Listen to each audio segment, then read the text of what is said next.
Telugu one ప్రేక్షకులకు నమస్కారం. భారతీయంకు స్వాగతం. మనం ఇదివరలో కూడా కొన్ని సీరియస్ ప్రసంగాలు విన్నాం. అంటే మన భారతీయ పరంపరలో, ఆలోచన పరంపరలో ఏ విధంగా మన వాళ్ళు ఆలోచించారు, ఎంత శాస్త్రీయంగా ఆలోచించారు అనేటువంటి విషయాన్ని గురించి కొన్ని విషయాలు మనం ఎప్పుడూ తమాషగానే కాకుండా కొన్ని సీరియస్ విషయాలు కూడా అప్పుడప్పుడు తెలుసుకోవాలి. కాబట్టి కొంచెం నేను సీరియస్గానే నా ప్రసంగాలు నడుస్తున్నాయి.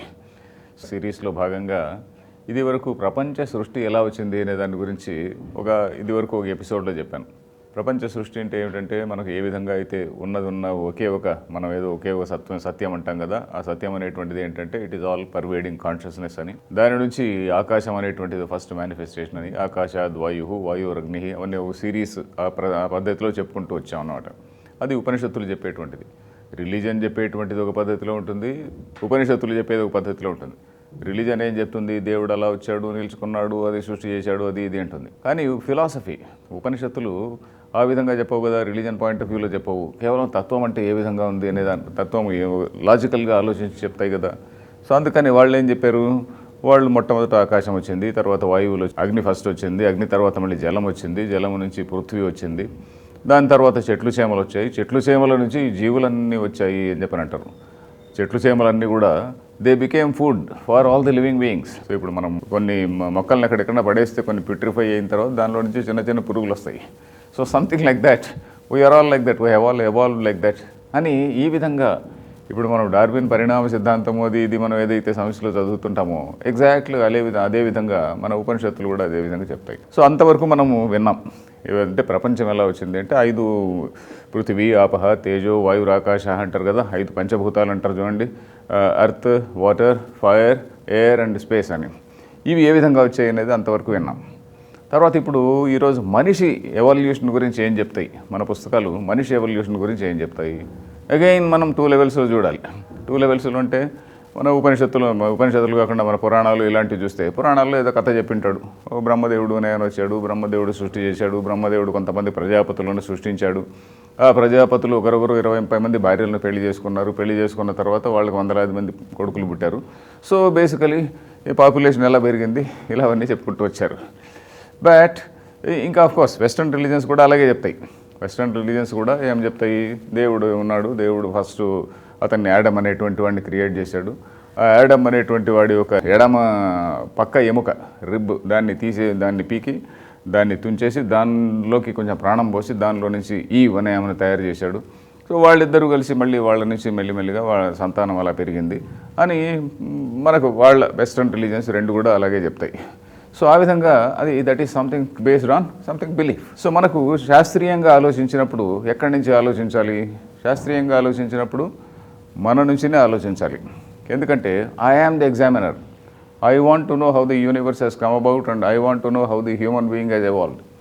మనిషి ఏ విధంగా ఎవాల్వ్ అయినాడు అనేటువంటిది ఓకే 2 పద్ధతులు. ఒకటి దేవుడు ఇలా చెప్పాడు అని చెప్పడం ఒక పద్ధతి, అది ఏ విధంగా అయి ఉండొచ్చు అని ఆలోచించి చెప్పడం అనేది ఇంకో పద్ధతి.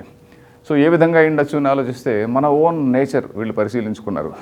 మన ఓన్ నేచర్ పరిశీలిస్తే మనలో ఉన్నటువంటిదే ది ఎక్స్టర్నల్ వరల్డ్లో ఉన్నది, మనలో ఉన్నటువంటి పంచభూతాలు అనేటువంటివే ఎక్స్టర్నల్ వరల్డ్లో ఉన్నది, ఆర్ ఎక్స్టర్నల్ వరల్డ్లో ఉన్నదే మనలో ఉన్నది. ఎక్స్టర్నల్ వరల్డ్ కాక మనం బయట ఎక్కడి నుంచినో రాలేదు. దాని తర్వాత మనలో ఉన్నటువంటి గుణాలు, టెండెన్సీస్ అంటాము, ఆ టెండెన్సీసే బయట కూడా ఉన్నాయి. మొట్టమొదటిగా ఈ ఐడెంటిఫికేషన్ ఆఫ్ ఈ 3 గుణాలు అనేటువంటిది 3 ఇంపార్టెంట్ క్యారెక్టరిస్టిక్స్, అది చాలా ముఖ్యమైనటువంటి విషయం అండి. ఇది చాలా గొప్ప డిస్కవరీ అని చెప్పచ్చు. సాంఖ్య ఫిలాసఫీ అనేటువంటిది ఒకటి ఉన్నది. మనకు చాలా సిస్టమ్స్ ఆఫ్ ఫిలాసఫీ ఉన్నాయి. నిజానికి మనము వాటన్నిటిని కూడా మర్చిపోవడం వల్ల ఏమైందంటే మనకు గొప్ప ఇంటలెక్చువల్ ట్రెడిషన్ ఉన్నది అనేటువంటిది మనకు తెలియదు. ఆ గొప్ప ఇంటలెక్చువల్ ట్రెడిషన్లో ఎన్నెన్నో స్కూల్స్ ఆఫ్ ఫిలాసఫీ ఉన్నాయి, ఆస్తిక దర్శనాలని, నాస్తిక దర్శనాలని ఎన్నెన్నో ఉన్నాయి. సో దీనిలో సాంఖ్య సిస్టమ్ ఆఫ్ ఫిలాసఫీ అనేది వాళ్ళు ది ఎంటైర్ యూనివర్స్లో ముఖ్యంగా 3 టెండెన్సీస్ ఉన్నాయి. One is something relating to thinking, intelligence, ఇలాంటి ఒకటి tendency, just tendency to know things etcetera. ఇంకొక టెండెన్సీ ఏంటంటే ఎనర్జీ, యాక్టివిటీ, అచీవ్మెంట్, అది చేయాలి ఇది చేయాలి అనేటువంటిది. సో ఎనర్జీ అనేటువంటిది అనదర్ టెండెన్సీ. 3వ టెండెన్సీ ఏంటంటే కొంచెం ఇన్యాక్టివ్గా ఉండడం అనేటువంటిది ఇంకో టెండెన్సీ. ఇన్యాక్టివ్గా ఉండడము, ఎవరో వేరేవాడు డ్రైవ్ చేస్తే డ్రైవ్ కావడం. ఇప్పుడు నా శరీరం ఉన్నదనుకోండి, నా మైండ్ చెప్తే ఈ చెయ్యి పని చేస్తుంది, లేకుంటే చెయ్యి ఊరికే డల్గా అలా పడి ఉంటుంది. మైండ్ చెప్తే కాలు ముందుకెళ్తుంది, లేకుంటే కాలు అలాగే ఉంటుంది. సో ఆ విధంగా there are 3 aspects in nature. ఒకటి one relating to intelligence, thought etcetera, another relating to energy, drive etcetera, another relating to some dullness and then some sort of inactiveness. So ఇది ఈ విధంగా 3 గుణాలు ఉన్నాయనేటువంటిది వీళ్ళు గమనించారు. ప్రకృతిలో ది హోల్ యూనివర్స్, మనం దేని నుంచి వచ్చామండి? అన్నాత్ పురుష అని అన్నారు. అన్నాత్ పురుష అంటే ఆ ఓషధులు, అంటే వృక్ష ప్రపంచం ఏదైతే ఉన్నదో ప్లాంట్ కింగ్డమ్, ఆ ప్లాంట్ కింగ్డమ్ నుంచి జీవులన్నీ వచ్చాయి. ఆ జీవులలో మనం వచ్చామన్నమాట. ఆ వచ్చిన జీవులు మళ్ళీ ఒక ఎవల్యూషన్ ప్రకారం వచ్చాయా, ఎలా వచ్చాయి, అది అంత డీటెయిల్స్ మన వాళ్ళు చెప్పలేదు. ఆ డీటెయిల్స్ను మళ్ళీ డార్విన్ పూరించాడు. ఇన్ఫ్యాక్ట్ డార్విన్ పరిణామ సిద్ధాంతం తీసుకుంటే 100కు 100% ఈ ఉపనిషత్తుల్లో చెప్పినటువంటి దానికి అనుబంధంగా వచ్చినట్టే అనిపిస్తుంది. దీనికి కాంట్రడిక్షన్ కాదు. మనకు డార్విన్కు కాంట్రడిక్షన్ లేదు. దీనిలో ఉన్నటువంటి కొన్ని గ్యాప్స్ను డార్విన్ ఫిల్ చేసినాడని చెప్పొచ్చు. ఎందుకంటే దీనికి అనుబంధంగా మనిషి ఈ విధంగా వచ్చాడు, చెట్టు చేమల నుంచి జీవులు వచ్చారు అని మన ఉపనిషత్తులు చెప్పాయి. చెట్టు చేమల నుంచి ఎలా వచ్చారు? మొట్టమొదట చిన్న వాటర్ యానిమల్స్ వచ్చాయి. వాటర్ యానిమల్స్ అంటే చేమలు, చేపలు అవి వచ్చాయి. దాని తర్వాత మెల్లిమెల్లిగా చేపలు అవన్నీ కూడా నేల మీదకి పాక్కుంటూ వచ్చాయి.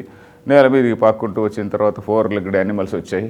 సో ఈ విధంగా చెప్తారు కదా. సో దీన్ని కొంతమంది ఏమంటారంటే మనకు దశావతారాలు దాన్నే చెప్తుందండి అంటారు. ఐ డు నాట్ నో, నేను దాన్ని చెప్పలేను, ఆ విధంగా చెప్పలేను. కానీ కొంతమంది అంటారు ఏంటంటే ఫస్ట్ మత్స్య అవతారం వచ్చింది, తర్వాత మళ్ళీ కూర్మ అవతారం వచ్చింది. కూర్మ అవతారం అంటే 4 కాళ్ళు వచ్చాయి, మెల్లిమెల్లిగా అలా పాక్కుంటూ వచ్చింది.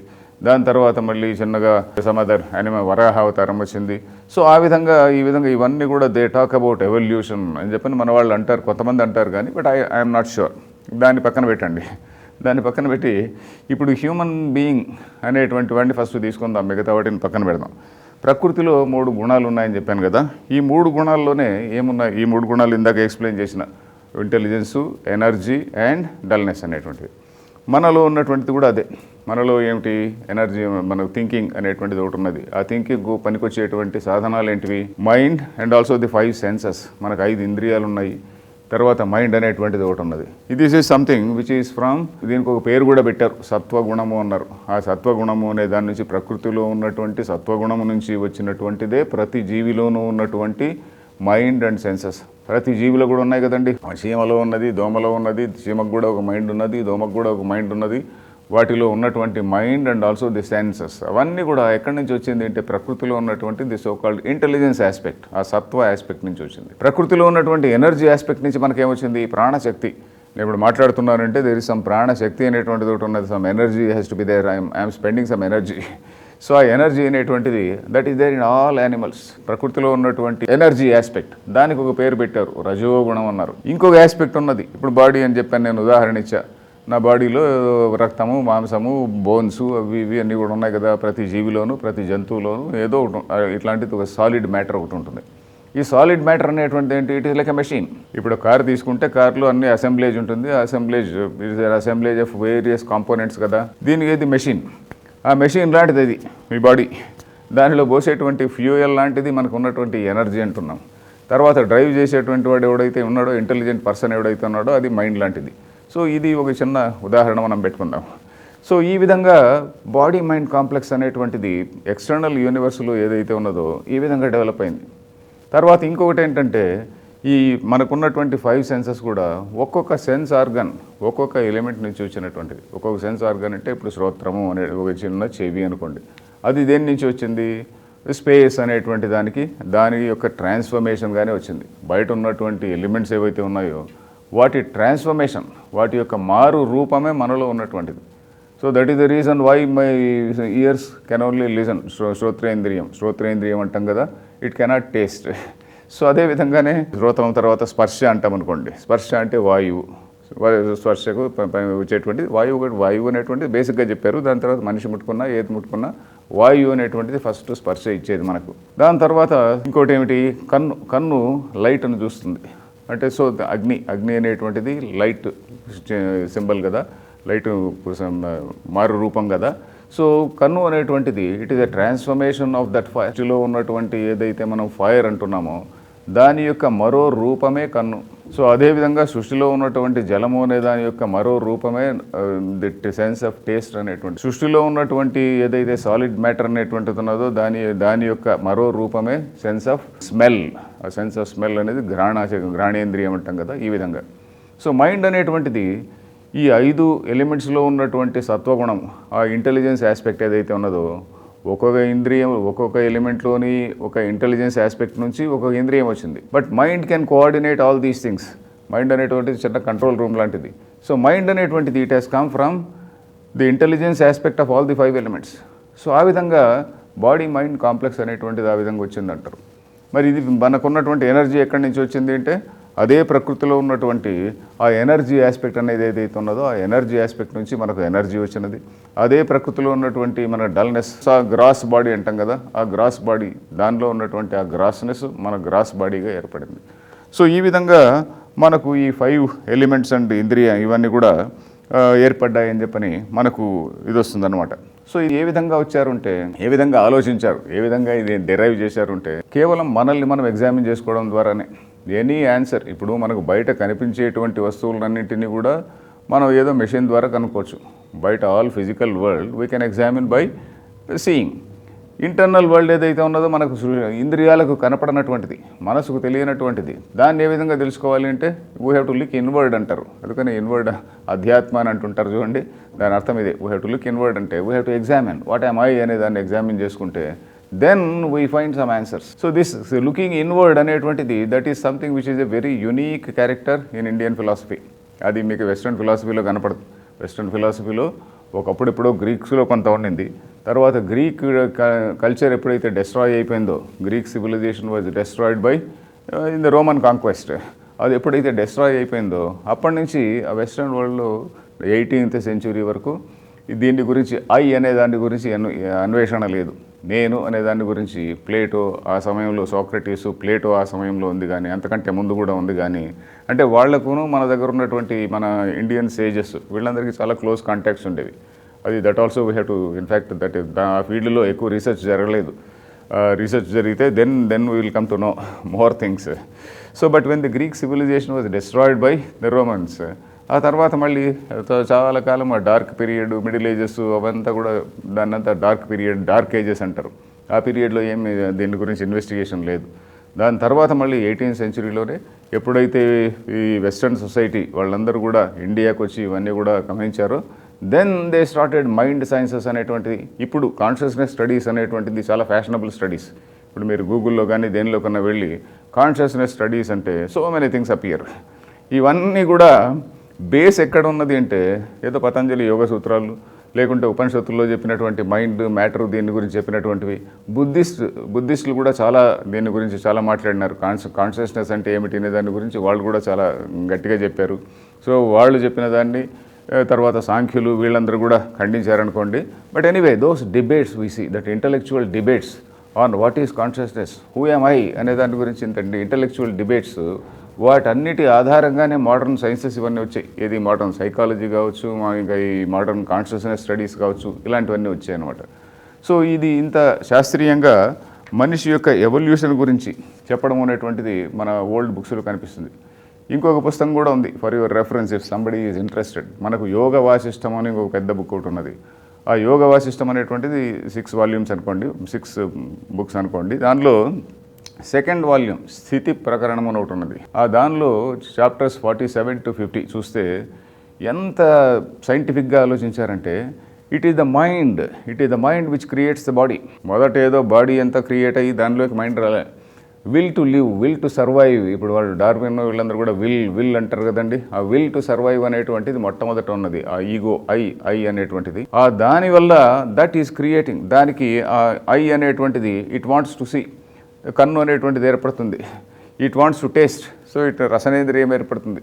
It wants to feel the sense of touch. So ఈ విధంగా ఈ ఐ అనేటువంటిది it wants to enjoy, it wants to see, it wants to interact. So ఏ విధంగా బాడీ అనేటువంటిది ఈ విల్ అనే దాని నుంచి బాడీ డెవలప్ అయింది, బాడీ మైండ్ కాంప్లెక్స్ డెవలప్ అయింది అని ఆ యోగ వాసిష్టంలో 2nd volumeలో 47 to 50 చాప్టర్స్ నెంబర్ చూస్తే దానిలో మనకు తెలుస్తుంది అనమాట. సో ఈ విధంగా మనకు చూస్తాం. సో వీటి వల్ల దీని తర్వాతనే ఇట్లాంటి అండర్స్టాండింగ్ నుంచినే మనకు కొన్ని సోషలాజికల్, సామాజిక స్థాయిలో లేక సామాజిక విషయాల గురించి మనం కొన్ని lessons we can draw some lessons. What are the lessons we can draw అంటే నెంబర్ 1 ఈజ్ మనము హ్యూమన్ బీయింగ్ కావచ్చు, యానిమల్స్ కావచ్చు. Animals of course they live in harmony with nature. Only human being has conflict with nature. మనం నేచర్తో రోజు interfere అవుతుంటాం. Animals they don't interfere with nature. So మనం ఏం చేస్తుంటాము, the first lesson is human being is only microcosm కదా, not different from the microcosm. వీడు he can live comfortably only as long as he is in harmony with the universe. So that is the first lesson. వీడు ఎంతవరకు నేచర్ను protect చేసుకొని నేచర్కు అనుగుణంగా వీడు నడుచుకుంటే he can live accordingly. So ఇంకొకటి ఏంటంటే, you have to see the same reality in everybody. నీలో ఏదైతే ఉన్నదో the same reality is there in everybody. ఇది ఉపనిషత్తులు కావచ్చు, మన ఒక పురాణాలు కావచ్చు, భారతం కావచ్చు, భాగవతం కావచ్చు, వీళ్ళు మాటికి చెప్పేటువంటి విషయం ఇది. You see equality, you see the sameness in all అని చెప్పని, you see the divinity in all అని, శునిచైవ శ్వపాకేచ అని చెప్పని భగవద్గీతలో వస్తుంది. భగవద్గీతలో ఒకసారి కాదు ఎన్నోసార్లు చెప్తారు. సమదర్శిన పండితా, సమదర్శిన అంటే పండితా అంటే an enlightened person, he sees everybody equally. వాడిలో వాడు ఈ భేదాలు లేవు, నాది గ్రేటు, నీది తక్కువ, ఇలాంటి భావనలు ఉండవు. He sees divinity in everybody. So these are the sociological implications of philosophy. ఎందుకంటే ఫిలాసఫీ అనేటువంటిది మన యొక్క బిహేవియర్ను డిక్టేట్ చేస్తుంది. మాకున్నటువంటి my understanding of reality dictates my behaviour, dictates my attitude. If I feel నేను చాలా గ్రేట్ అని చెప్పని అనుకుంటాం అనుకోండి, నా సిద్ధాంతం గ్రేట్ అనుకున్నాం అనుకోండి, మిగతా వాళ్ళందరినీ పురుగుల్లాగా చూస్తా.